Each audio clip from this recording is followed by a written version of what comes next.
This morning's bill signing, some attorneys are asking how big these savings actually are and who will have to pay down the road.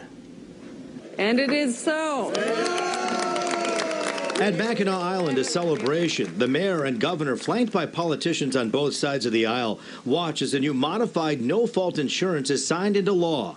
And it strengthens consumer protections by banning insurance companies from using discriminatory non-driving factors. On the other end of the state, Farmington Hills auto law attorney Steve Gursten says the savings won't be as great as lawmakers say. The savings we're going to see is limited only to this personal injury protection, or PIP, portion of your bill.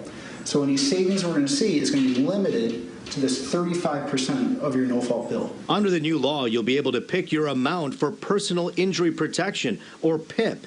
And now the insurance company is only going to pay you for medical care or attendant care, which is another huge change, up to the cap, the PIP cap that you choose.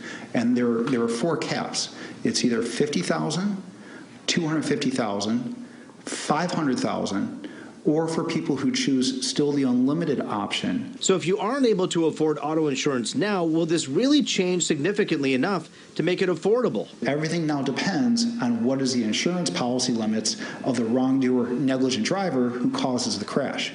If it's a Coca-Cola truck, you're going to probably be okay. If it's a person who has now the new minimums of only $50,000, you're not going to be okay. So the question of who wins and loses, who saves and how much, that's yet to be seen. The first part of the bill takes effect in June of 2020, with a second piece taking effect a year later. Gursten says the savings now ultimately will have to be paid down the road somehow. And that means it could tax our Medicaid system.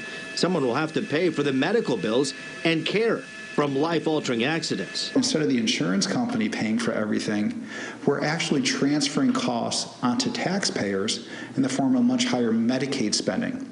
Because who's now going to pay for all this medical care? Lawmakers argue that this is an improvement because it's a savings. Either way you cut it. Number one, it guarantees lower rates for every Michigan driver for 8 years.